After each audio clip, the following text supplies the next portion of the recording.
Thanksgiving morning in the Bronx was colder than usual. The sky looked like silver glass, the kind that could shatter with a single breath. Grace Miller wrapped her scarf tighter around her neck and pushed a squeaky shopping cart toward the Brightmart supermarket. Her 2-year-old daughter, Ava, sat inside the cart, bundled in a tiny red coat, humming a song that only toddlers could remember. Grace was 7 months pregnant, exhausted, and still trying to look composed. "I just need a turkey," she whispered to herself. "A turkey, some milk, maybe a small pie if I'm lucky."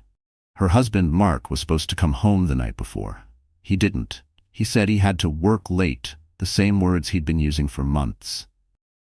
Deep down, Grace knew there was another reason, one that hurt too much to name. The automatic doors opened with a rush of warm air and fluorescent light. The aisles were crowded, people grabbing food like survival depended on it. Grace smiled softly at Ava, pretending everything was fine. "We'll make a nice dinner, baby, just you and me." Then came that voice, sharp, confident, expensive. "Some people really shouldn't shop where they can't afford to," a woman said behind her. Grace turned. The woman was tall, elegant, wearing a white Dior coat and pearl earrings. Her makeup looked perfect, like she'd stepped out of a commercial. Cassandra Lowe. Grace had seen her once before, in a picture on Mark's phone. She'd told herself it was just a colleague. But now, standing there under the Brightmart lights, the truth hit like a slap. Cassandra's lips curved into a polite, poisonous smile. "Grace, isn't it funny seeing you here? I didn't realize they allowed employees to shop during peak hours." Grace's hands trembled around the cart handle. "I'm not an employee. I'm just buying groceries." "Oh, groceries." Cassandra's eyes moved slowly from Grace's belly to her worn-out sneakers. Of course, people were watching. Someone whispered. Ava looked up, confused. Grace wanted to disappear. She wished the floor would open and swallow her whole, but before she could reply, another voice joined in, a voice that froze her heart. "Cass, what's going on?" Mark. He stood at the end of the aisle, wearing a pressed shirt and that same cologne she'd bought him last Christmas. His face turned pale when he saw Grace. Cassandra slid her arm around his. "Oh, Mark," she said sweetly. "Your wife was just shopping." Grace felt her throat close. "Your wife?" someone in the crowd repeated. The air thickened. Mark stepped forward, avoiding her eyes. "Grace, don't make a scene," he murmured. A security guard appeared, probably summoned by Cassandra. "Ma'am, we've had a report of coupon fraud," he said stiffly. "Could you please step aside?" Grace blinked, unable to process it. "What? That's impossible." Cassandra folded her arms. "If you have nothing to hide, you won't mind them checking your cart." The guard began pulling items out: turkey, milk, baby food. Everything Grace had scanned properly. But Cassandra's tone sliced through the silence. "You see, some people fake coupons to get sympathy discounts. It's sad, really." Ava started crying. "Mommy, go home," she whimpered. Grace knelt beside her daughter, voice breaking. "It's okay, honey. Mommy's okay." Then the guard handed back the turkey. "She's clean," he said. But Cassandra wasn't finished. Still, maybe next time she can try shopping somewhere that matches her situation. Laughter rippled through the aisle. Grace stood, shaking, eyes burning. She turned toward the exit, pushing the cart with trembling hands. As the automatic doors opened, the cold wind slapped her face. She didn't notice the man at the end of the aisle holding up his iPhone, quietly recording everything. Because fate was already watching, and it had just started taking notes. The air outside the supermarket was biting cold, but inside Brightmart, the tension was colder.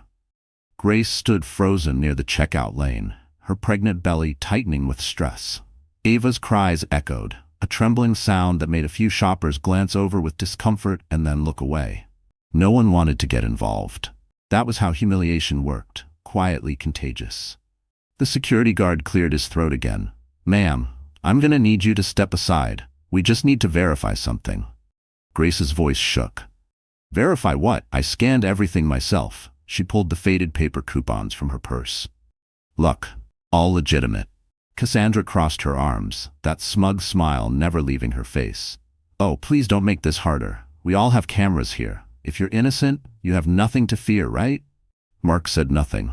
He just stood there. Her husband, the man who'd promised to protect her, watching as if she were a stranger on trial. Ava reached for Grace's hand. "Mommy, go home," she whispered again, her little voice trembling. Grace blinked hard, swallowing tears. "We will, baby. Just wait." The guard, embarrassed but following orders, motioned to another employee. "Let's take her to the side office." People whispered now. "Is she stealing?" one woman asked. "Pregnant and still scamming?" another muttered. Grace's face burned with shame. Her heart pounded so hard she thought she might faint. Then came Cassandra's final twist of the knife. "If you'd like," she said sweetly to the guard, "I can escort her out myself. I wouldn't want any trouble for your staff." Grace turned sharply. "Don't touch me." "Oh, don't worry," Cassandra replied, voice dripping with mock concern. "I wouldn't dare. I just feel bad for the child, growing up learning to cheat." Something inside Grace snapped. She took a step forward, trembling with fury. "You don't know me," she hissed. "You don't know anything about me." Cassandra laughed softly. "Actually, I do. Mark told me plenty." The words hit like a knife through her chest. Grace's breath caught. She looked at her husband, the man she'd built her tiny, fragile world around, and saw nothing but guilt on his face. "Mark?" she whispered. He couldn't even look at her. "Grace, please, just go home. You're making things worse." Go home? Where was home now? The apartment they were about to lose? The silence they shared every night like strangers? Her knees buckled for a moment, but she forced herself upright. The young clerk stepped forward hesitantly. "Ma'am, maybe you should just leave for today." Grace nodded slowly, numb. "Fine," she said. Her voice came out hollow, distant. "We're leaving." She lifted Ava from the cart, cradling the child against her chest. Her hands shook so badly she almost dropped her purse. As she turned toward the exit, a carton of milk slipped out of the cart and burst open on the floor, white liquid spreading across the tiles like a stain that would never wash away. Cassandra's laughter followed her. "Clean up on aisle 4, she called mockingly. A few people laughed. Most just stared. Grace didn't look back. Outside, the icy wind hit her face, mixing with tears she didn't realize were falling. The automatic doors closed behind her with a hiss, sealing her humiliation inside that glowing, sterile place. Grace stumbled toward the parking lot, clutching Ava, her vision blurred from the tears and the biting wind. Somewhere behind her, someone shouted, "Hey, wait!" But she didn't stop. Not for anyone.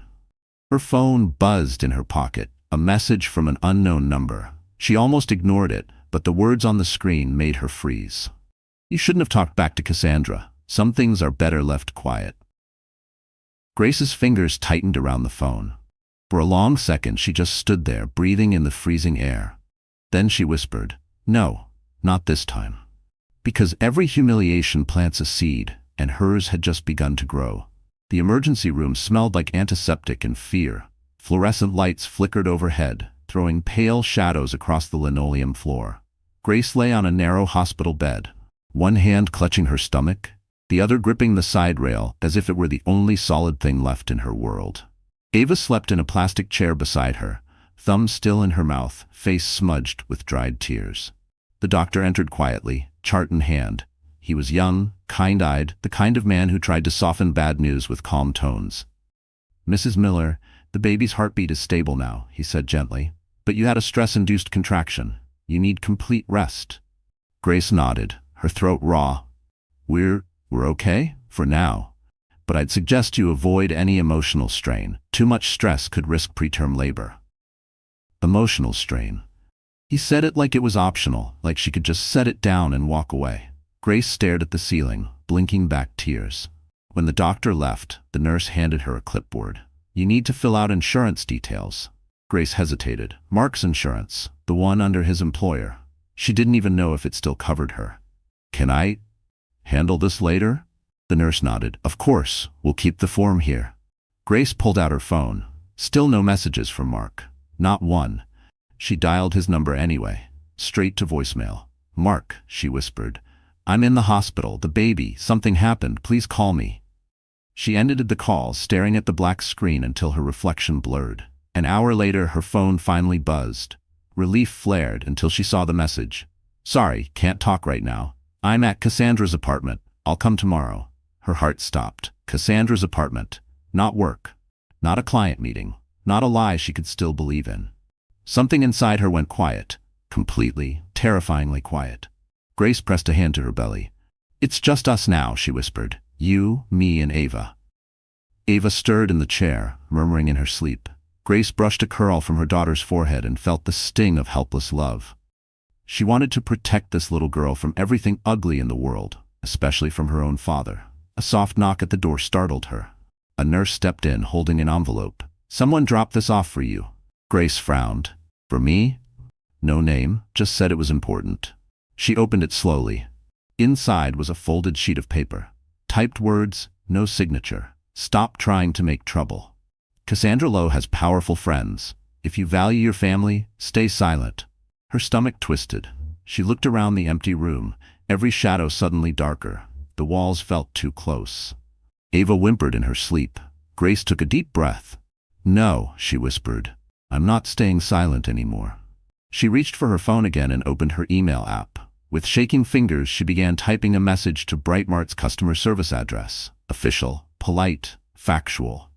She described everything that had happened, attached photos of her torn coupon receipts, and hit send. It wasn't revenge. Not yet. It was a cry for dignity. When the message confirmation popped up, she leaned back and closed her eyes. A nurse returned, smiling softly. "Your test results are fine. You'll be discharged tomorrow morning. Try to sleep, okay?" Grace nodded. "Thank you." But sleep didn't come. The hospital hummed quietly. The rhythm of machines, distant footsteps, life carrying on for everyone else. She stared out the small window. Snow had started to fall, soft flakes glowing under the streetlights. Each one looked like a promise whispered to the dark. Grace pressed her palm against the glass and whispered to her unborn child, "They think I'm weak. Let them. They have no idea what's coming. Because pain can break you, or it can turn you into something they'll never see coming." The next evening, the Bronx sky was gray and heavy, the kind that pressed on your chest like a weight. Grace stepped out of the hospital with Ava's tiny hand in hers, clutching a plastic bag of prescriptions and discharge papers. The snow had turned to slush. Every step splashed cold water against her worn shoes. The taxi driver glanced at her through the mirror. "You sure about that address, lady? That's not a good part of town." Grace nodded, her voice hoarse. "It's the only place we have."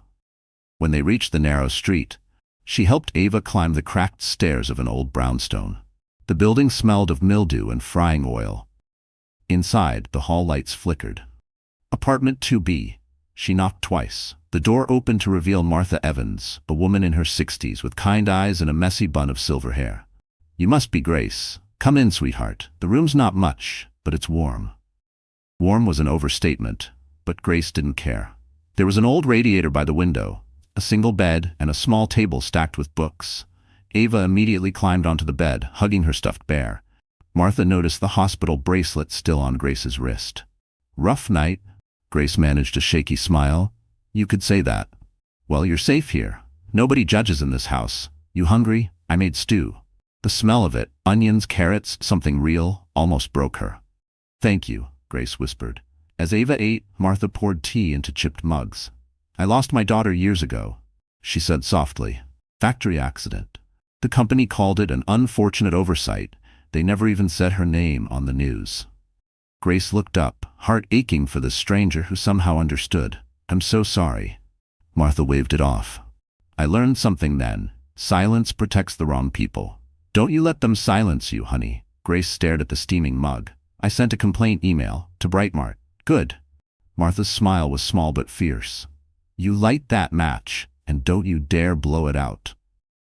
Later that night, when Ava finally fell asleep, Grace sat by the window. Outside, the city hummed, distant sirens, muffled laughter from the street.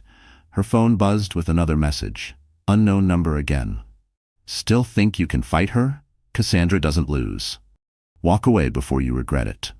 Grace's fingers trembled as she typed back, "You picked the wrong mother to threaten." Then she deleted it before sending. Her hands were shaking too hard. She opened her email instead, scrolling through her sent folder, rereading the message to Brightmart. Maybe no one would care. Maybe it would vanish into corporate silence. But it was something. She leaned back, staring at the ceiling. The sound of the radiator knocking in the pipes almost felt like a heartbeat. Her phone pinged again. A new email. Subject line: "Regarding incident at Brightmart, investigation opened." Grace's breath caught. The message was brief, professional. "Dear Mrs. Miller, we have received your complaint. A representative from our compliance department may contact you for follow-up. Please retain any related materials. Grace reread the name at the bottom. Jared Cole, Director of Compliance, Brightmark Corporate Headquarters, Park Avenue, New York. For the first time in days, she felt something spark inside her. Hope mixed with disbelief. Someone had listened. Someone powerful enough to matter. She turned toward Ava, sleeping peacefully under Martha's quilt. The child's face looked calm, untouched by the cruelty of the world outside. Grace whispered, "It's going to change, baby. I don't know how yet, but it will." The old clock in the hallway struck midnight. Martha's radio played a soft jazz tune through the thin walls. Grace watched the faint reflection of city lights dance across the window pane. Outside, the world still looked cold and unforgiving. But inside that small room, for the first time since everything collapsed, warmth began to bloom. Fragile, but real. Because when you lose everything, sometimes you find the people who help you rebuild it. The morning after the snowfall, the Bronx smelled of wet concrete and coffee from the bodega downstairs. Grace woke before dawn. Ava was still asleep beside her, tiny hand curled around the stuffed bear. For a moment, the silence was gentle, then reality returned like a bruise that never healed. Rent due in 3 days. Hospital bill unopened. Mark still gone. Grace slipped out of bed, wrapped herself in Martha's old sweater, and opened her laptop on the wobbly table. The screen flickered to life. Her inbox showed one unread email. Subject line, "You don't know me, but I know what happened at Brightmart." Her pulse jumped. She clicked it open. "My name is Nina Park. I work in logistics at Brightmart HQ. I was there the day Cassandra ordered the guards to remove you. I can't speak publicly, she'd destroy me, but what she did was against policy and against the law. Check the security footage from aisle 4, camera 6. I'll send more soon. Stay quiet, stay smart." Grace reread the message twice. It felt like breathing again after drowning. Someone inside Brightmart was willing to talk. Someone who'd seen the truth. Martha appeared in the doorway, robe tied loosely, holding 2 mugs of instant coffee. "You're up early." Grace smiled faintly. "Couldn't sleep." She turned the screen toward her. "Look." Martha read the message, lips tightening. "Be careful, honey. Good people mean well, but snakes bite hardest when cornered." "I know," Grace said, "but this is something. It means I'm not crazy." The old woman nodded. "Then use it. Don't let them twist your story." Grace sent a cautious reply. "Thank you. I appreciate your courage. If there's any proof, please share safely." She hesitated before hitting send, then finally pressed the key. Somewhere deep inside, that quiet fire she'd felt since the humiliation flickered stronger. Ava stirred, rubbing her eyes. "Mommy, pancakes?" Grace laughed softly. "If we can find mix in the pantry." They made breakfast together, cheap batter sizzling on the scratched skillet. The smell filled the tiny apartment. For the first time in weeks, Grace caught herself humming along with Ava's nonsense song. At 10, her phone buzzed.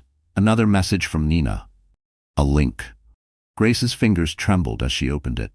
The screen loaded a grainy video, surveillance footage from Brightmart, time-stamped Thanksgiving Day. She saw herself standing with the cart, Cassandra smirking, the guard stepping forward, Mark watching. The audio was faint but clear enough to hear Cassandra's cruel line, "Some people shouldn't shop where they don't belong." Grace covered her mouth. Tears spilled down, part pain, part relief. Proof. Actual proof. She whispered, "They can't hide this anymore." Then she noticed something else, a man in a navy suit standing in the far corner, watching the scene unfold. She didn't recognize him, but a badge flashed briefly under his jacket. Corporate staff. She paused the frame.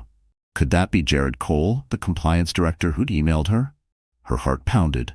Maybe fate wasn't cruel after all. Maybe it was building something behind the scenes. Later that afternoon, Martha came back from the store carrying a grocery bag and an Amazon box. "Delivery for you," she said. Grace frowned. "I didn't order anything." Inside the box was a small flash drive, no note, no sender. Grace glanced at the window, snow falling again, white and soundless. She plugged it into her laptop. The screen blinked, then a folder opened. Brightmart Internal Policy Violation Report, confidential. Pages of internal documents appeared, timestamps, manager signatures, disciplinary records. At the bottom, Cassandra Lowe's name appeared again and again. Martha leaned closer. "Sweetheart, whoever's helping you just handed you a grenade." Grace whispered, Then it's time they learn who they tried to crush. She saved the files to a hidden folder, then looked at Ava coloring on the floor. Strength filled her chest. Not rage, not revenge, just the calm before a storm she knew she would survive. Because once you taste justice, silence is no longer an option. Snow dusted the city like powdered sugar as Grace stepped out of the subway. Her breath formed small clouds in the cold air. The address glowed on the brass plaque in front of her. Brightmart Corporate Headquarters, Park Avenue.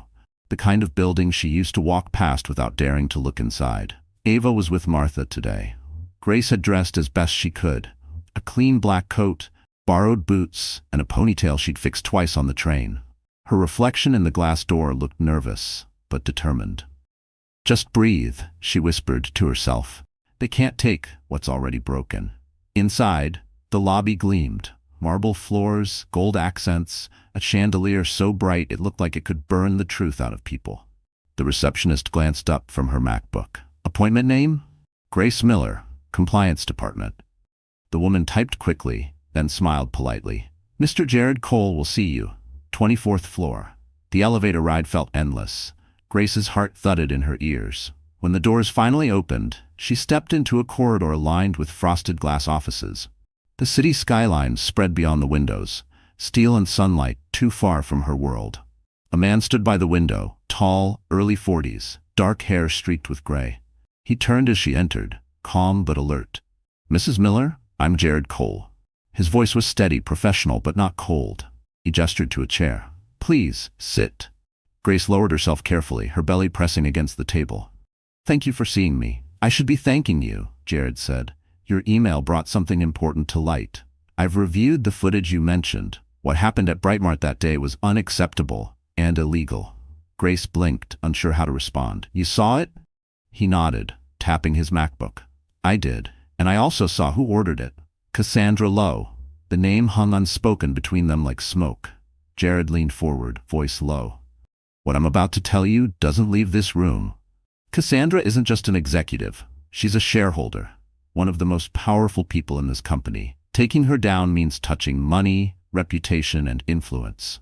Are you ready for that?" Grace hesitated. "I just want my name cleared."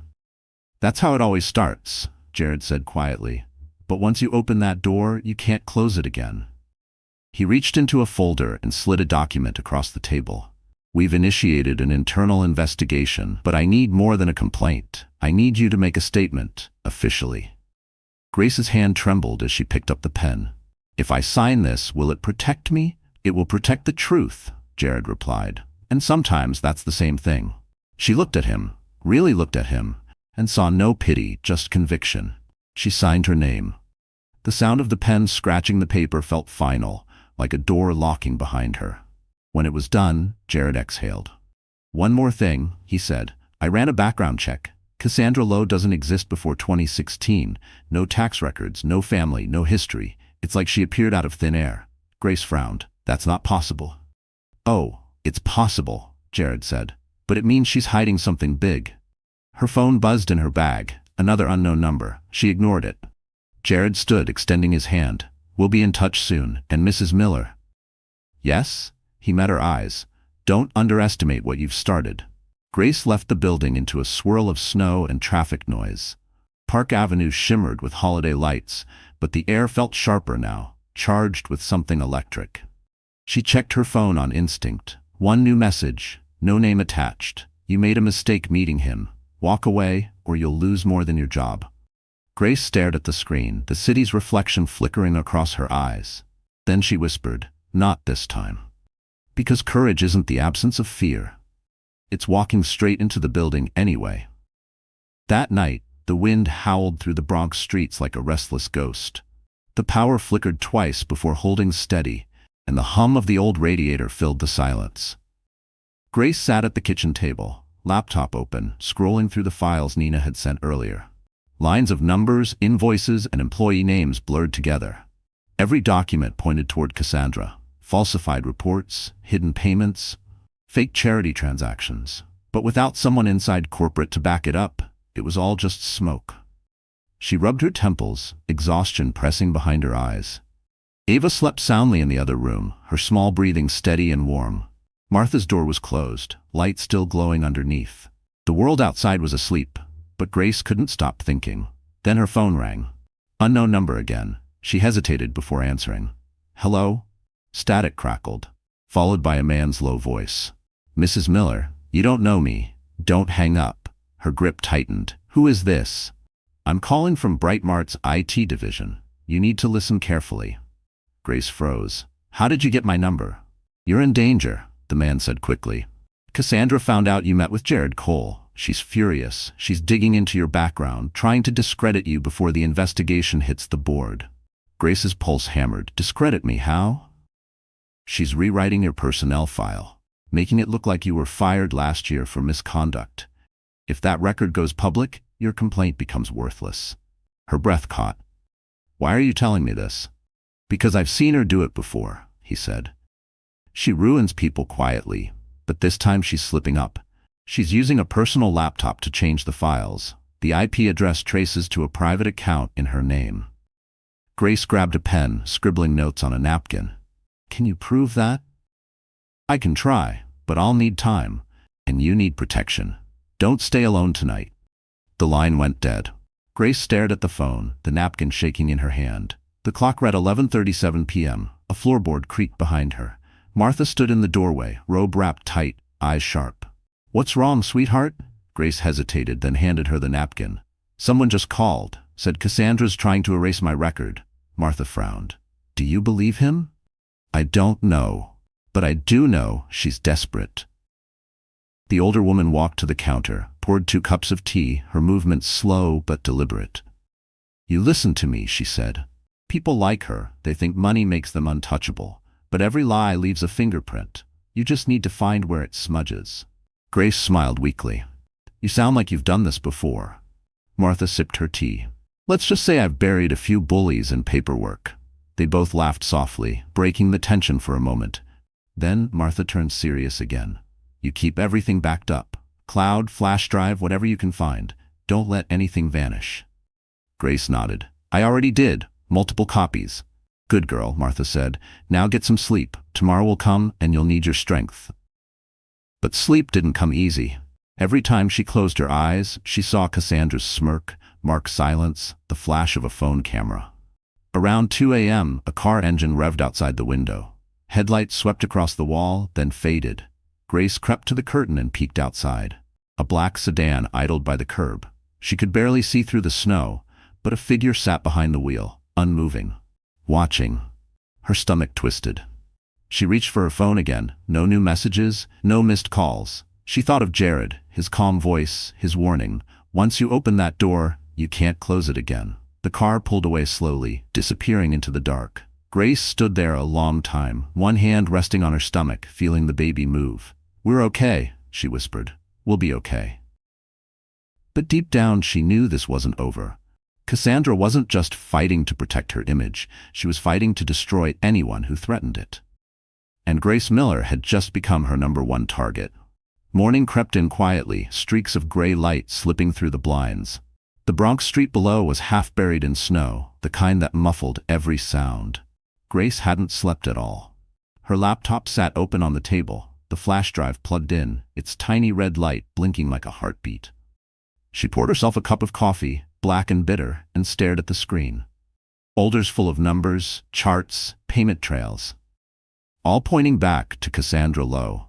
Every file she opened revealed something uglier: missing funds from the company's charity branch, fraudulent tax documents, and internal emails with Cassandra's digital signature. Martha shuffled into the kitchen, rubbing her eyes. "You're still up?" Grace nodded. "I think this is what they were hiding." Nina was right. Cassandra's been laundering money through fake charity accounts. Martha sat down. "You're sitting on a bomb, sweetheart. What are you going to do with it?" "I don't know yet," Grace said quietly. "If I hand this over to Jared, Cassandra will know I have it, and if I keep it, she'll come after me." Martha looked at her over the rim of her mug. "You already lit the match. You might as well burn the whole thing down." Grace smiled weakly. "You make it sound easy." "It's never easy," Martha said, "but justice never comes gift-wrapped." Before Grace could answer, her phone buzzed, an email notification. Sender, Jared Cole. Mrs. Miller, it read, we need to meet immediately. I've confirmed new evidence. Please bring all documents related to Cassandra's transactions. Do not send anything electronically. Grace stared at the message. The timestamp 6:47 a.m. He must have been working all night, too. She typed a quick reply.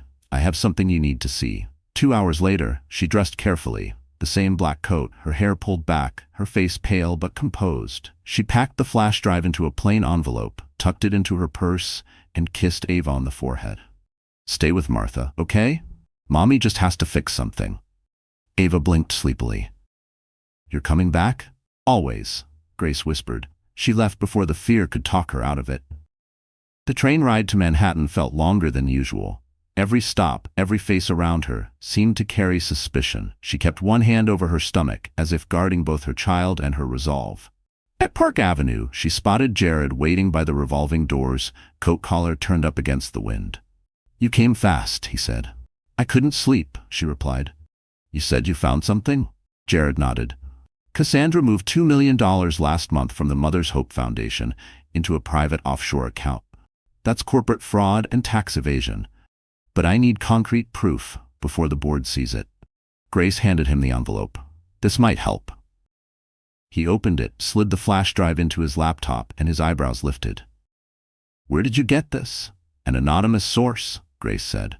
I think her name is Nina Park. Jared's jaw tightened.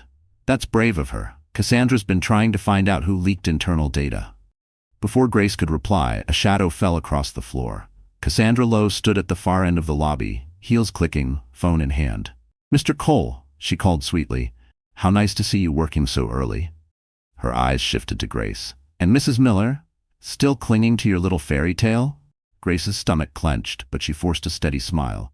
Morning, Cassandra. Still playing detective, I see, Cassandra said. Be careful. Curiosity killed more than just cats in this city. Jared stepped between them. Miss Lowe, this is a private meeting. Cassandra's smile thinned. Nothing's private when it concerns my company.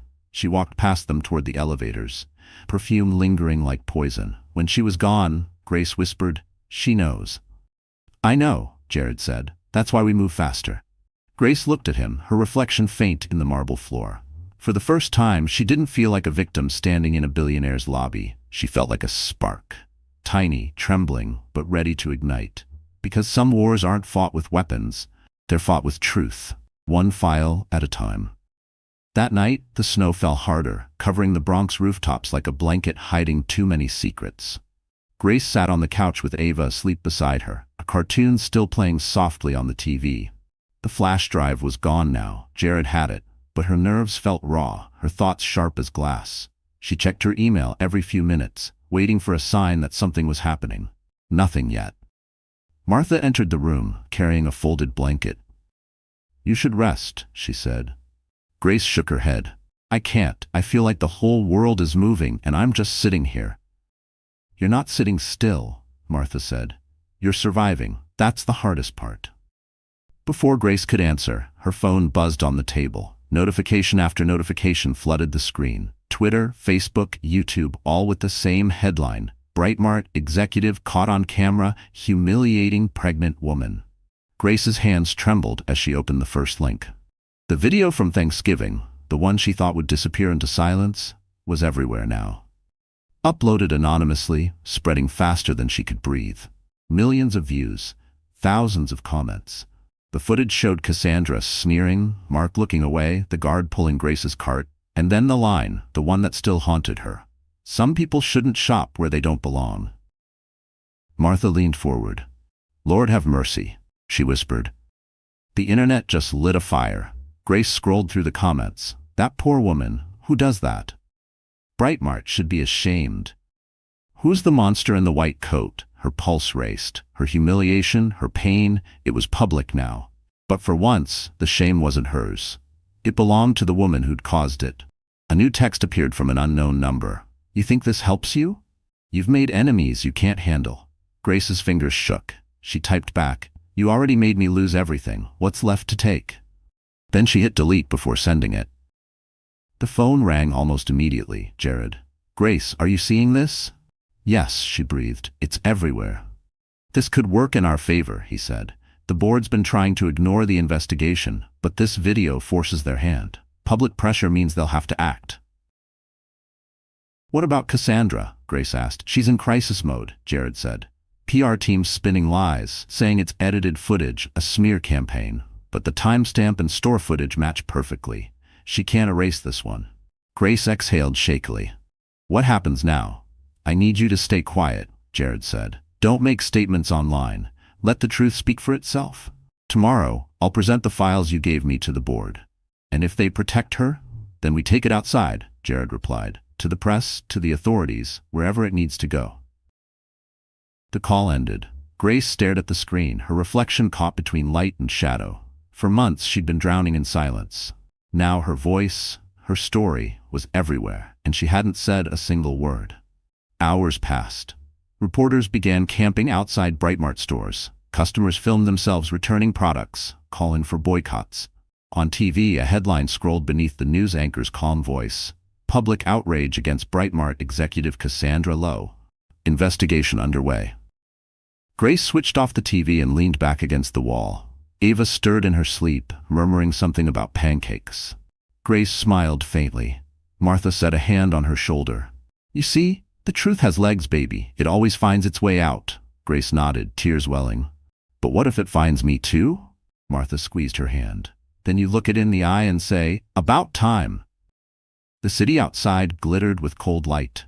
Grace walked to the window, pulling back the curtain. Snowflakes floated like falling stars. Somewhere downtown, Cassandra Lowe's world was starting to crumble. And though Grace couldn't hear it yet, the sound of justice had already begun. Slow, steady, unstoppable. Because when the truth finally breaks free, it doesn't whisper. It roars. The next morning, Manhattan glittered with cold sunlight, the kind that made the glass towers look like they were made of ice. Grace stood outside Brightmart's headquarters, one hand resting on her belly, the other gripping the strap of her purse. Jared had called early. The board's meeting at 10. I want you there. Now it was 9:47 a.m. She took a deep breath and stepped inside. The lobby buzzed with tension. Reporters hovered outside, flashes going off through the glass doors. Employees whispered near the elevators. Grace caught bits of conversation. The video, Cassandra's meltdown, investigation. When the elevator opened, Jared was waiting. He looked sharper than usual. Navy suit, calm eyes that gave nothing away. You ready? He asked. As ready as I'll ever be, she said. They rode to the top floor in silence. The boardroom stretched like a cathedral of glass, with the Manhattan skyline glittering beyond. A long table gleamed beneath the light. Around it sat 12 people. Investors, lawyers, executives. At the head of the table sat Cassandra Lowe. She looked nothing like the confident woman from the video. Her eyes were shadowed, her expression brittle beneath a flawless mask. Mrs. Miller, she said evenly, I wasn't expecting you. Grace's voice was calm. You humiliated me in public. I think I've earned a seat at the table. A low murmur rippled through the room. Jared cleared his throat. We're here to review the findings of the internal investigation into Brightmart's charitable operations and employee conduct. He opened his laptop, projecting files onto the large screen.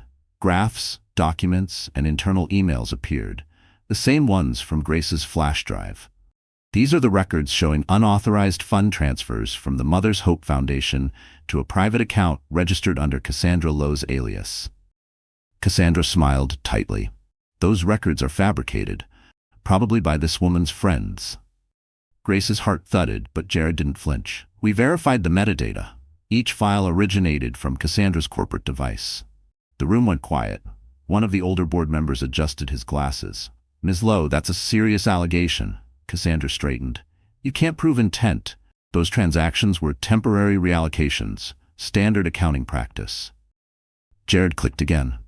The projector filled with images, screenshots of her emails, wire confirmations, and most damning of all, the fake charity ads Cassandra had approved. Then came a final video clip, grainy footage from Thanksgiving Day, the one that had gone viral. Her voice echoed through the speakers. Some people shouldn't shop where they don't belong. Cassandra's face drained of color. This is harassment, she snapped. You're exploiting an emotional outburst. Grace stood. That outburst almost cost me my baby. Her voice wavered, but she didn't back down. You made me feel like I didn't deserve to exist. But I'm still standing, Miss Lowe, and the world saw who you really are." The silence was deafening. Outside, the city hummed. Taxis, sirens, life, but in that room time froze. Jared turned to the board. "You have the evidence. The decision is yours." The chairwoman of the board looked around. "All in favor of removing Cassandra Lowe from her position, effective immediately." Hands went up one after another until only Cassandra's remained down. The gavel hit the table. Motion passed. Cassandra rose, trembling. "You think this fixes anything? You're all cowards." She turned to Grace. "You'll regret this." Grace met her gaze, steady and cold.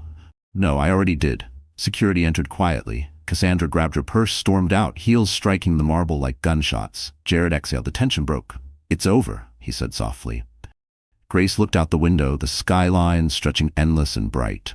"No," she whispered. "It's just beginning." Down below, cameras flashed as Cassandra's figure appeared on the street, surrounded by reporters. Inside, Grace felt her baby kick. A soft reminder that even in destruction, life goes on. Because justice doesn't always shout. Sometimes it stands in silence while the guilty walk out the door. Snow was still falling when Grace left the Brightmart Tower. For the first time in months, she felt lighter. Not victorious, but free. The crowd outside parted as she stepped into the street. Reporters shouted her name, cameras flashing, but she kept walking. She didn't owe anyone her pain. By evening, she was home in the Bronx. The apartment smelled like cinnamon and old books. Martha was stirring a pot of soup while Ava colored at the table. "You did it, didn't you?" Martha asked without turning around. Grace smiled faintly. "They fired her." Martha grinned. "I told you the truth has legs." Grace sank into the chair beside Ava, brushing a crayon off the floor. "I'm just glad it's over." But peace never lasts long. The phone rang, an unknown number again. Grace's stomach tightened. She answered cautiously. "Hello?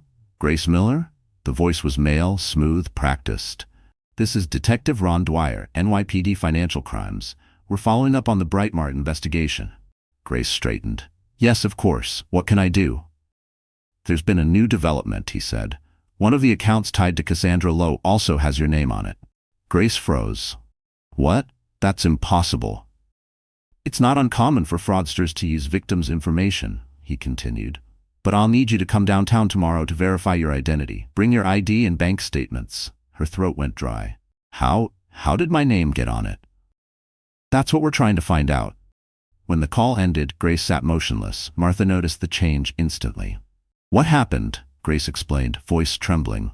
Martha's eyes narrowed. "They're framing you." "Why would they?" "Because powerful people don't go quietly, honey. Cassandra may have lost her title, but snakes still bite after you cut the head off." Grace pressed a hand to her stomach, trying to calm the flutter of panic. "I can't go through another fight." Martha grabbed her hand. "Yes, you can. You already did." That night, Grace barely slept. Around 2 a.m., she went to the kitchen for water and found an envelope slipped under the door. Her name was typed neatly across the front. Inside was a single sheet of paper. "You thought you won. You didn't. They always need someone to blame." She turned it over. No signature, no address. Just the faint smell of expensive perfume. Cassandra's perfume. The next morning, Grace met Jared at a cafe near Central Park. He looked serious, phone buzzing non-stop beside his coffee cup. "I heard about the police call," he said. "They're trying to turn the investigation upside down." "You think Cassandra's behind it?" "She still has allies in the company, people she paid off. They're scrambling to protect themselves." Grace rubbed her forehead. "What do I do?" "You show up with proof. Bring every document, every receipt. Transparency is your armor." Grace nodded, but before she could answer, the cafe door opened.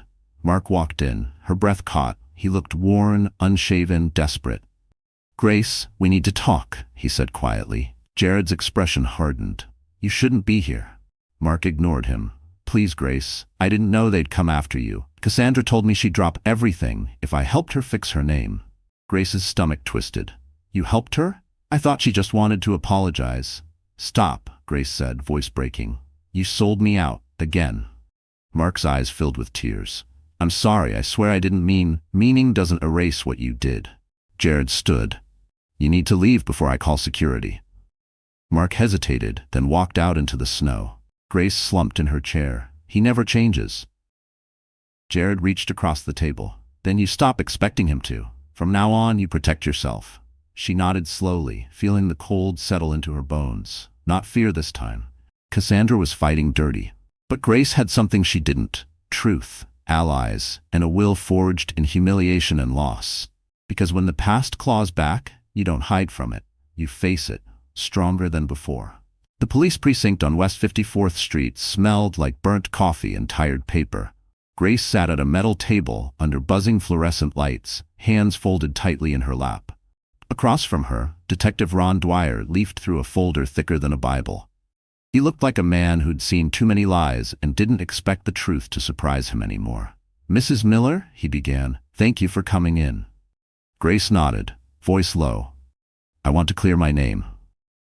Dwyer slid a sheet across the table, a printed bank record. This account was used to move over $1 million through Brightmart's charity fund. The beneficiary name listed, Grace Ann Miller. Grace stared at it, her pulse roaring in her ears. "That's not mine. I've never seen this." "I figured you'd say that," Dwyer said. "Mind explaining why the address matches your old apartment on 8th Avenue? Her heart sank. That was the apartment she and Mark had shared before the eviction. "My husband handled all our paperwork back then," she whispered. "He could have used my name for anything. Your husband's name is Mark Miller, right?" "He's missing," Dwyer said, watching her carefully. "Missing," she repeated. "He didn't show up for questioning yesterday," Dwyer said. "His phone's off, car abandoned near a storage unit rented under Cassandra Lowe's alias. You sure you don't know where he is?" Grace shook her head. "No, I haven't spoken to him since yesterday morning." Dwyer sighed, tapping his pen. "I'll be straight with you, Mrs. Miller. This whole thing smells like a setup, but setups don't work without scapegoats. You're easy to paint as one. Poor, pregnant, desperate. The media loves a tragic fall." Grace clenched her fists. "I didn't steal anything. Cassandra used me. She used all of us." He studied her for a moment, then leaned back. "I believe you, but believing isn't proof. You have to give me something I can take to the DA." Grace hesitated, then pulled a folded piece of paper from her purse, a printout of Nina Park's anonymous email, and a still frame from the surveillance footage showing Cassandra giving the guard orders. "These," she said. "The woman who sent them works inside Brightmart. Her name's Nina Park. She's scared, but she knows everything." Dwyer took the papers, eyes scanning quickly. "If she talks, this could change everything." He stood, signaling to the uniformed officer by the door. "We're done for now. But Mrs. Miller, don't go anywhere. Cassandra's people are still out there. If they built this frame job, they might not stop at paperwork." Grace swallowed hard. "You think they'll come after me?" Dwyer's expression softened. "They already did, didn't they?" He left the room, leaving Grace alone with her thoughts. The metal walls seemed to hum around her. Through the tiny glass window, she could see officers moving, phones ringing, the slow churn of a city trying to process corruption it didn't want to see. Her phone vibrated. A message flashed across the screen. "You can't protect them forever." No number, no name, just those words. Her first instinct was fear. Her second was fury. She texted Jared, "They're threatening me again." He responded almost instantly, "I'm sending a driver. Don't talk to anyone else. We'll handle this." As she stepped out into the hallway, the cold air from the open door hit her face. Reporters had already gathered outside, shouting her name, flashing lights burning her eyes. Grace pulled her coat tighter, pushing through them without a word. Across the street, a black sedan idled. Jared's driver waved her over. She slid into the back seat, breath clouding in the air. The city rolled by in streaks of gray and light. Grace pressed her hand over her belly, whispering to the baby. "We're not victims anymore. We're witnesses." The driver glanced at her through the mirror. "You all right, ma'am?" She managed a faint smile. "Not yet. But I will be. Because when they try to break you, the strongest thing you can do is not bend." The following morning, Manhattan pulsed with tension. News vans lined Park Avenue like soldiers waiting for war. Grace watched from the back seat of Jared's car as the Brightmart Tower loomed ahead. She hadn't slept. The words from the anonymous text still echoed in her mind. "You can't protect them forever." Jared opened the car door for her. "You don't have to be here," he said gently. "Yes, I do," Grace replied. "They're not just trying to ruin me anymore. They're rewriting the story." Inside the building, security guards looked uneasy. Whispers rippled through the lobby. Cassandra Lowe had vanished after her firing. The board had called an emergency session to discuss the scandal's fallout. Jared and Grace stepped into the elevator, their reflections tense in the mirrored walls. "She's desperate," Jared said. "Cornered animals always bite. If Cassandra's framing you, she'll have left traces. We just have to find them before the police do." Grace exhaled slowly. "Then let's find them." When they reached the 23rd floor, Nina Park was waiting by the reception desk. Her hair was tied back, face pale. "I shouldn't even be here," she whispered. "But I found something last night. Cassandra's private drive." She backed up all her deleted files before she ran. Jared frowned. "How did you get it?" "I'm in logistics," Nina said with a shaky laugh. "I see everything that moves." She handed Grace a small USB drive. "There's a folder labeled Phoenix. That's her personal project. Fake donations, fake vendors, everything." Before Grace could thank her, the elevator dinged again. 2 men in dark suits stepped out. Corporate security. "Miss Park," one said flatly, "the board would like to see you." Nina froze. Jared stepped forward. "She's under my supervision. You can tell the board to." "Mr. Cole," the guard interrupted, "you've also been requested." Jared looked at Grace. "Stay here. Don't plug that in until I call." Grace's chest tightened. "Jared?" He gave her a faint smile. "Trust me." They left. The office suddenly felt colder. Grace sat at Jared's desk, staring at the USB drive. The label on it, tiny handwritten, read Phoenix 2.0. She hesitated. Her instincts screamed to wait, but another thought whispered louder. "They'll bury it if you don't move first." She inserted the drive into Jared's computer. Files appeared instantly. Spreadsheets, transaction logs, folders of receipts. But one file at the bottom caught her eye. Finalinsurance.mp4.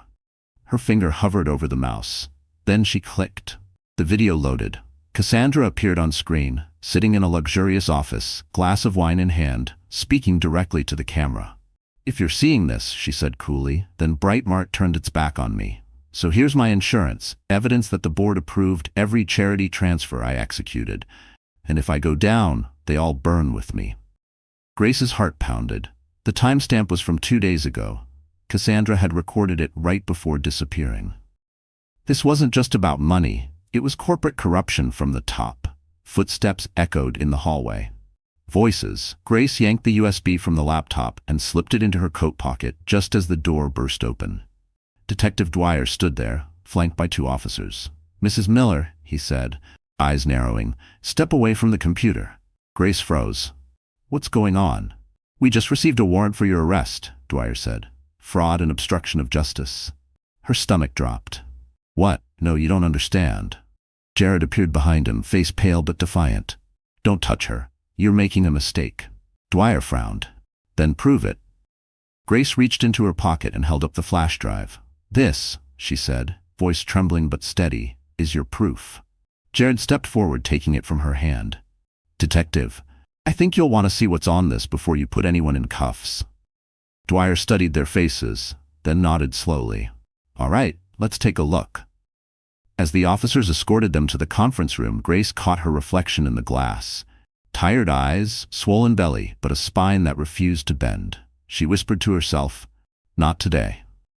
Because this time, the trap wasn't hers. It was theirs. The conference room was silent, except for the low hum of the projector. Grace sat between Jared and Detective Dwyer, her palms sweating against the cold surface of the table. The USB drive, Cassandra's Phoenix 2.0, was plugged into a government-issued laptop. Every breath, every flicker of light in that room felt heavy with consequence. Dwyer's partner, a younger detective with sharp eyes, began scrolling through the folders. "Looks like internal financial data," he muttered. "Offshore transfers, hidden subsidiaries, encrypted files." Dwyer leaned back, watching Grace. "You sure this is what you claim it is? Because if you're lying, it's obstruction." "I'm not lying," Grace said firmly. "That's Cassandra's insurance. She recorded everything. There's a video file. Open it." The young detective double-clicked finalinsurance.mp4. Cassandra's face filled the screen. She sat in an elegant office, champagne glass in hand, a faint smirk curling her lips. "If you're watching this," she said, voice smooth and cold, "then someone betrayed me. Every transfer, every document, every so-called fraudulent decision was approved by the board. They wanted the profits. I simply delivered them. But if they turn on me, the world will know. She lifted her glass toward the camera. And Grace Miller, the poor pregnant prop they used, will take the fall first. By the time she realizes it, I'll be gone. Grace's throat tightened. Dwyer's expression shifted, the cynicism fading from his eyes. Jared stood, arms crossed, voice sharp. You heard her. This wasn't just Cassandra, this was systemic. She used Grace's name to mask her own laundering trail. The younger detective paused the video. Sir, the metadata confirms it. File created on Cassandra's corporate device 3 days ago, uploaded to a hidden drive. Dwyer rubbed his temples. Jesus, she built a firewall of fall guys, and Grace was at the top of the list. Jared turned to Grace. You did it. This proves everything. But Grace couldn't celebrate. She was shaking, the weight of months of fear crashing into relief. They would have let me go to prison, she whispered. They would have let my daughter grow up thinking her mother was a thief. Dwyer stood, signaling his partner. Get this to forensics. We'll issue a warrant for Cassandra Lowe immediately. He looked at Grace. You're clear, Mrs. Miller. You're not the target anymore. Grace closed her eyes. The words felt unreal. You're clear. When the detectives left, Jared turned to her, his voice softer. You okay? Grace laughed weakly. I don't even know what okay means anymore. He smiled. It means you survived. That's enough for now. The door opened again. Nina Park stepped in, holding a folder. I heard what happened, she said. There's one more thing you should see. She laid out printed emails, correspondence between Cassandra and a Brightmart board member. They were planning to relocate the charity funds offshore under a new name, Green Harvest, Nina explained. Grace froze. Green Harvest? That was my mother's company. They bought it out years ago. Nina nodded. Looks like Cassandra was repurposing it as a laundering shell, using your mother's legacy to hide her crimes. The realization hit hard. Grace felt her throat tighten. She didn't just steal my name. She stole my family's. Jared placed a reassuring hand on her shoulder. Then it's poetic justice that you'll be the one to take it back. Grace looked down at the old company name printed on the document, her mother's signature faintly visible in the scan. I will, she said quietly. Outside, the city moved like nothing had changed, taxis honking, snow melting into gray puddles. But inside that sterile room, something had shifted forever. Cassandra's empire wasn't just cracking, it was imploding. And Grace, the woman everyone underestimated, had pulled the first thread. She stood, smoothing her coat. What happens now? Jared smiled. Now, he said, we finish it.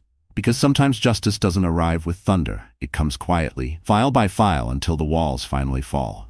Snow was melting into gray slush along Park Avenue when Cassandra Lowe's empire finally collapsed. The arrest warrant went public before noon. News anchors said her name like a curse, flashing her photo beside headlines that screamed, Brightmart scandal explodes, executive accused of fraud, blackmail, and identity manipulation. Grace sat in Jared's office, watching it unfold on the TV mounted above the glass wall. Every station ran the same footage, Cassandra being escorted out of a luxury apartment tower on Fifth Avenue. Her perfect hair disheveled, her Dior coat wrinkled, her trademark confidence gone. Cameras swarmed. Martha called from the Bronx, voice trembling with joy. They got her, baby, I'm watching it right now. Grace smiled faintly. I know, Martha, it doesn't even feel real. Believe it, Martha said. You stood your ground and the truth did the rest. Ava's giggle echoed faintly through the phone as Martha added, Your little one's been dancing to the news music. Grace laughed softly. She has my sense of timing. When the call ended, Jared walked in carrying 2 coffees. They found her laptop, he said, setting one in front of her. Everything she deleted was mirrored to a backup server. Forensics says she was planning to leave the country last night, Cayman Islands. Did she say anything? Grace asked. He nodded. To the cameras?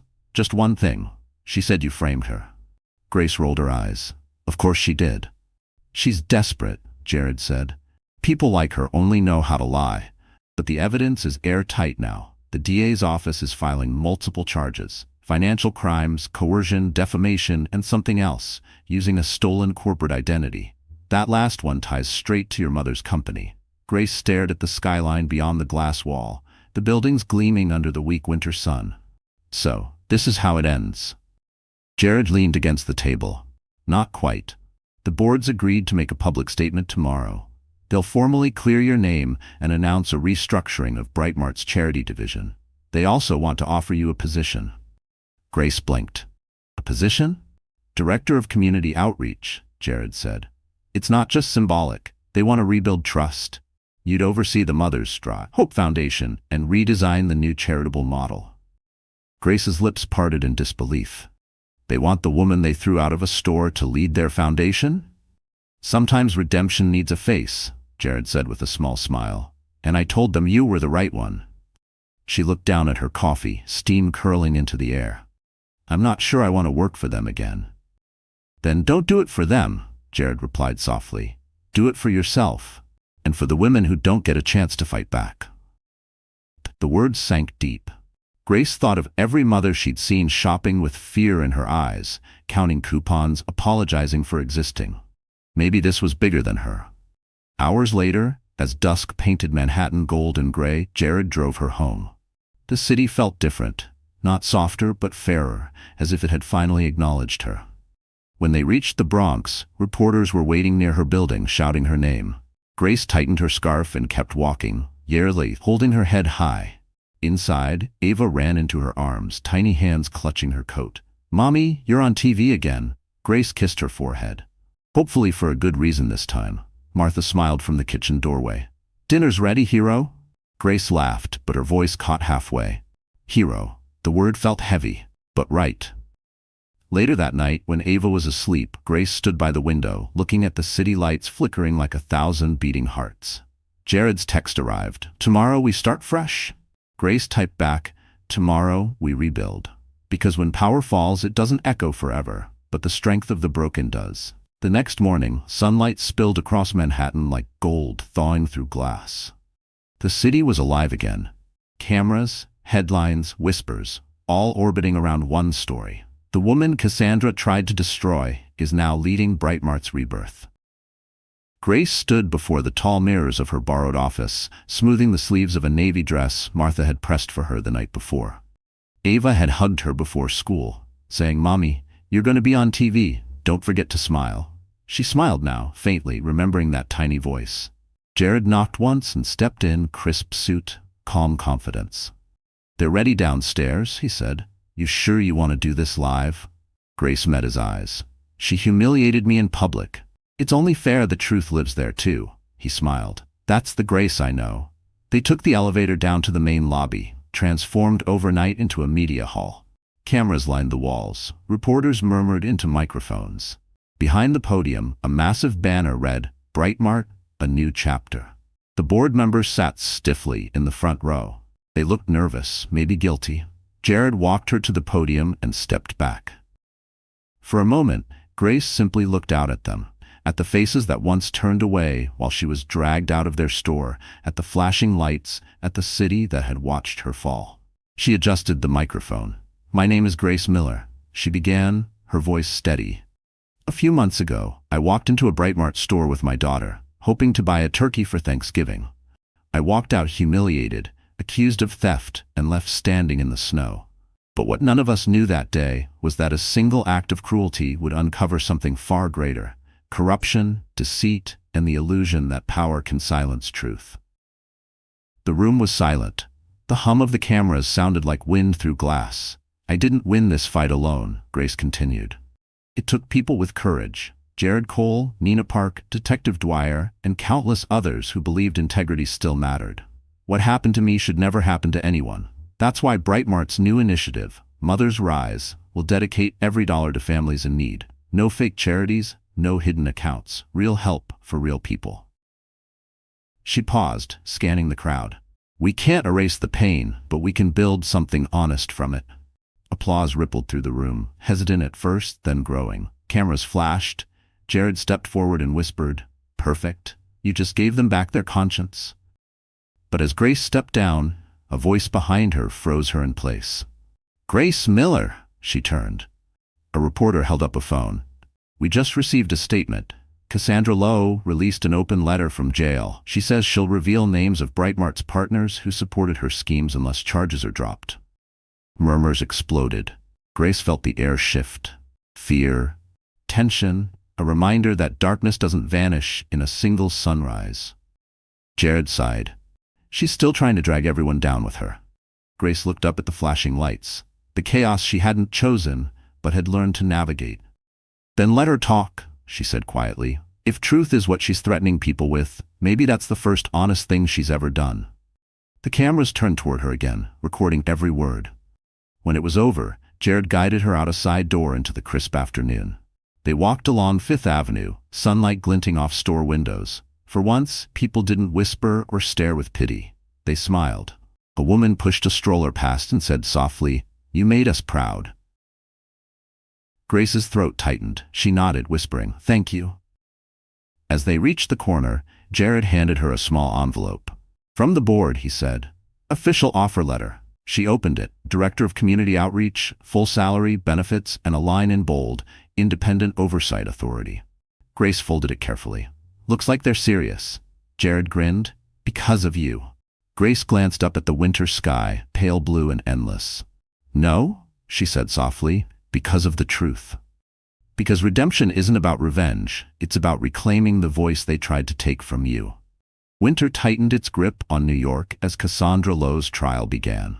The courthouse steps were a blur of microphones, reporters, and flashing cameras. Grace stood across the street, scarf pulled high against the wind. Jared stood beside her, coat collar turned up, the weight of months etched on both their faces. Inside, the air buzzed with quiet anticipation. The case had become national news. Breitbart scandal, executive faces federal charges of fraud, conspiracy, and defamation. Every seat in the courtroom was filled. Martha watched from the back row, clutching her purse like armor. Cassandra sat at the defense table, her once perfect posture diminished but her eyes still sharp. She wore a gray suit and a cold smile that barely moved. When Grace entered, their gazes met, two women bound by the same story but walking opposite ends of fate. Jared leaned close. "You don't have to testify if you're not ready." Grace inhaled slowly. "I am. This isn't about me anymore." When her name was called, she walked to the witness stand. The courtroom hushed. She placed her hand on the Bible, her reflection trembling in the glass barrier. The prosecutor, a composed woman in her 40s, stepped forward. "Mrs. Miller," she began, "can you describe what happened on Thanksgiving Day last year?" Grace's voice didn't shake. She told them everything. The shopping cart, the humiliation, Cassandra's smirk, the fear in Ava's eyes. She spoke of the emails, the false accusations, the forged accounts in her name. "Why didn't you walk away?" the prosecutor asked gently. Grace looked at Cassandra, then at the jury. "Because walking away would have meant teaching my daughter that cruelty wins." The room fell silent. Even Cassandra's attorney stopped taking notes. Then came cross-examination. Cassandra's lawyer, a man with slick hair and colder eyes, approached with false politeness. "Mrs. Miller, isn't it true that your husband was involved in financial dealings with Miss Lowe?" Grace nodded calmly. "He was manipulated just like I was." "So you admit there's a possibility your household benefited from Breitbart's funds?" "No," Grace said firmly. "We didn't benefit. We survived. There's a difference." He smirked, pacing. "And yet you now hold a position at Breitbart, correct? Director of Community Outreach. That's a convenient turnaround." Grace met his gaze without flinching. "It's not convenient. It's necessary. I'm making sure what she did never happens again." The judge nodded approvingly. "Let the record show Mrs. Miller's statement stands." Cassandra's jaw tightened. For the first time, she looked unsure. Later, Jared testified next, presenting digital evidence, Cassandra's encrypted drives, bank transfers, and the final insurance video. When the screen showed Cassandra's own recorded confession, murmurs rippled through the courtroom. The prosecutor paused the video and turned to the jury. This was not a mistake.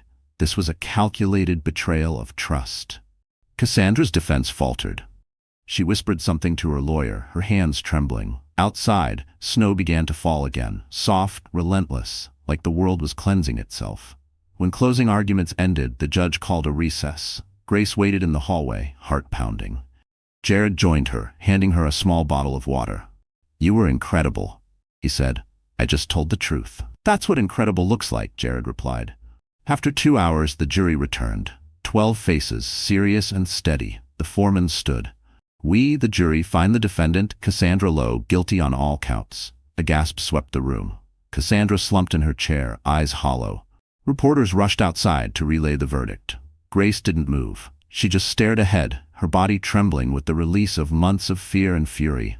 Jared leaned close, whispering, "It's over." Grace exhaled, voice barely audible. "No, it's finally right."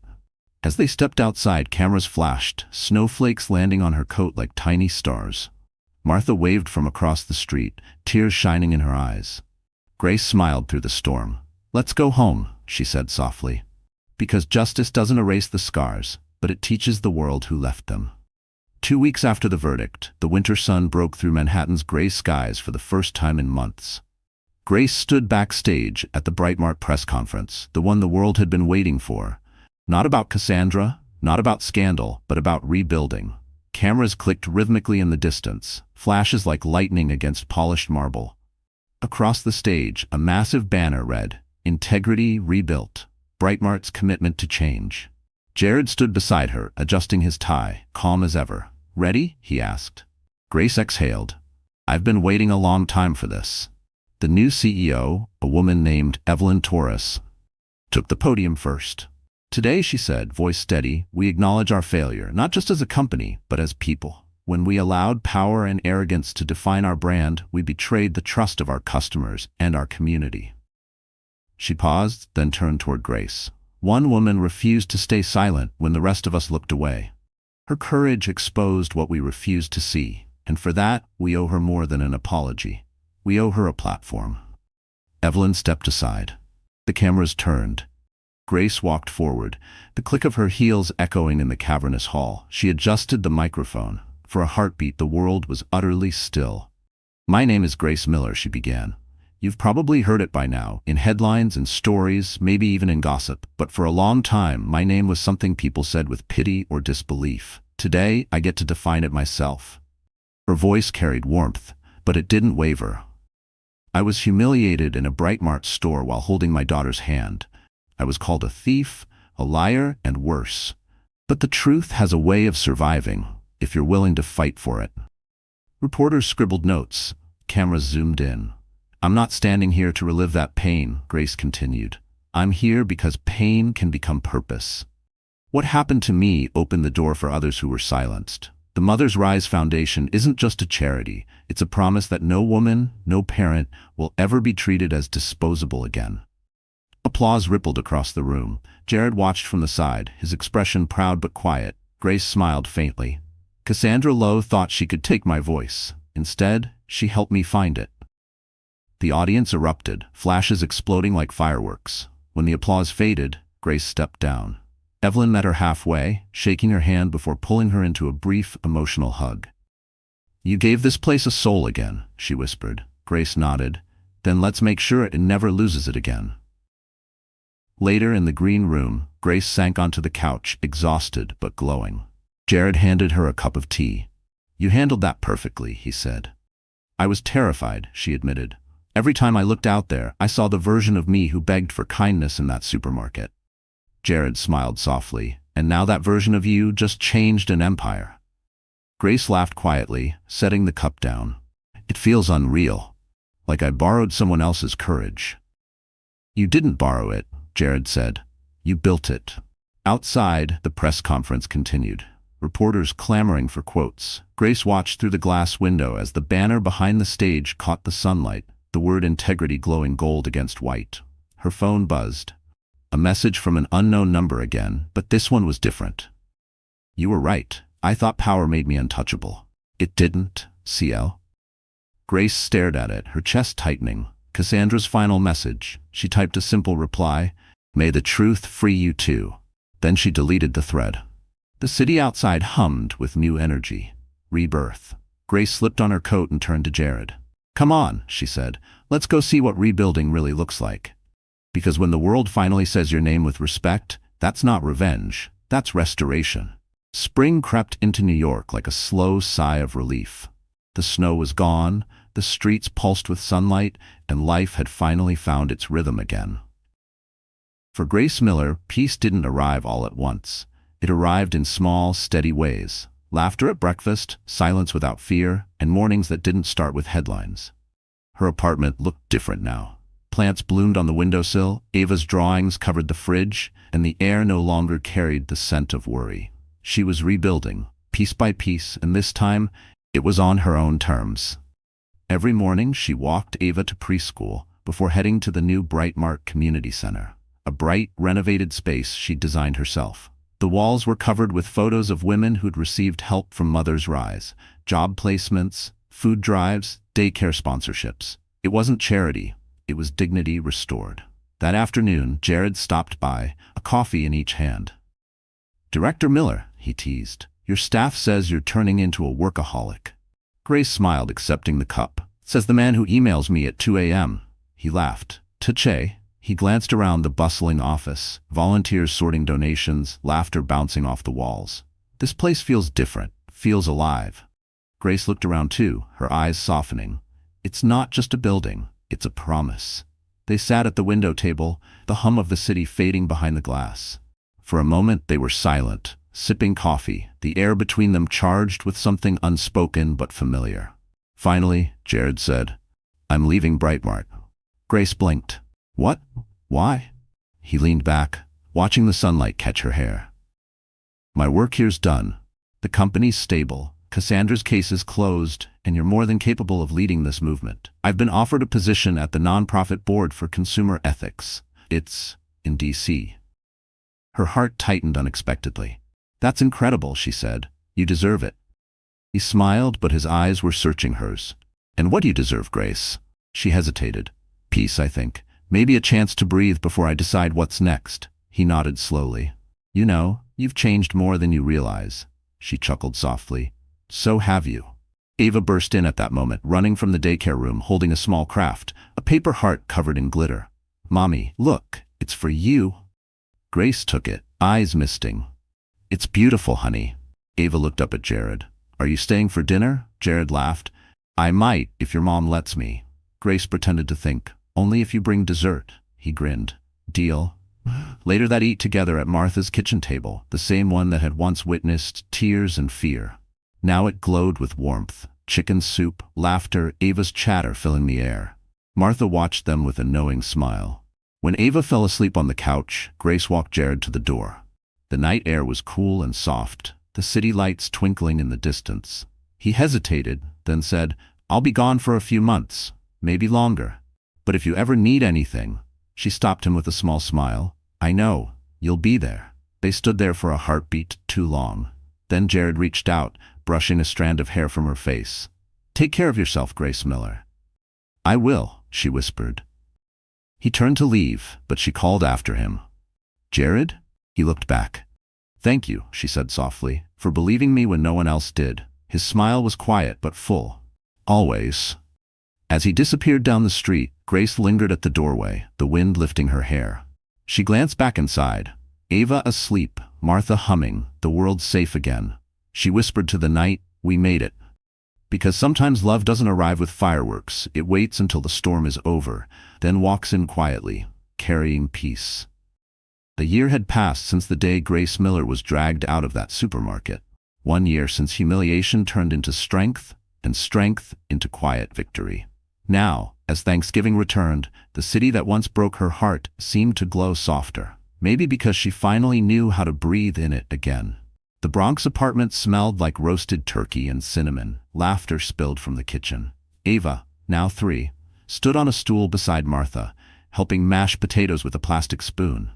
"Mommy, look, I'm cooking." Grace smiled from the doorway. "You're the best chef I know." Ava grinned proudly. Martha winked. "She gets it from me, of course." Grace laughed and went to set the table. Everything about this Thanksgiving was different. Not lavish, but warm, filled with peace instead of tension. A vase of sunflowers stood in the center, beside a handwritten card from the Mother's Rise volunteers. "Thank you for reminding us that truth feeds more than the body. It feeds the soul." The doorbell rang. When Grace opened it, she froze for a moment. Jared stood there, holding a pie from a bakery on 5th Avenue. "I heard rumors you're hosting the best dinner in New York," he said with that easy smile. Grace blinked back tears. "You're supposed to be in D.C. "I was," he said, stepping inside. "But I couldn't miss this. Besides, Ava sent me a very serious invitation." Ava peeked from behind Martha. You promised dessert. Jared laughed, handing her the pie. Apple caramel, as ordered. Dinner was simple but perfect. Laughter, stories, and gratitude filling every corner of the small apartment. Martha said grace at the table, her hands folded gently. For every storm that tried to drown us, for every light that found us again, we thank you. When the plates were cleared, Grace poured coffee while Jared helped Ava build a tower of marshmallows. The soft hum of the city drifted through the open window. Music, laughter, distant fireworks from downtown. Martha leaned toward Grace. You look happy, sweetheart. It suits you. Grace smiled, eyes glistening. For the first time I am. Later that evening, she stepped outside to the balcony, wrapping herself in a knitted shawl. The air was crisp, the skyline glittering like a field of stars. Jared joined her, 2 mugs of coffee in hand. Hard to believe it's been a year, he said. I still remember every second of that day, Grace whispered. But now when I think about it, I don't feel small anymore. I just feel grateful. He nodded. Gratitude's the strongest revenge. She laughed softly. You always know what to say. They stood in comfortable silence, the night wrapping around them like a secret. After a while, Jared said quietly, You could have given up, Grace. Most people would have, but you didn't. Grace looked out at the skyline. I had a daughter watching me, and a friend who refused to let me break. He turned to her then, eyes warm. Friend? She smiled. For now, Jared chuckled. I'll take it. Inside, Martha called out, Dessert's getting cold. Grace and Jared exchanged a look before heading back inside. Ava was already waiting with 2 forks. You're slow, she teased. Grace sat down, pulling Ava close. The room glowed golden under the light, the kind of glow that only comes when peace finally replaces pain. As they ate, laughter bubbled up again, free, unguarded, real.